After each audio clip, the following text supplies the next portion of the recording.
Avui us presento un llibre que es diu Un niu de formigues. L'ha escrit el Jordi de Manuel. Els dibuixos són de Glòria Falcó. Ara us explicaré una mica com va el llibre. Pel seu aniversari a en Roc li regalen un llibre.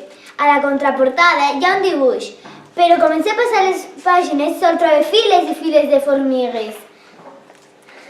Aquest llibre és molt divertit. M'ha agradat molt, us el recomano. Adeu, me'n vaig a llegir llibres!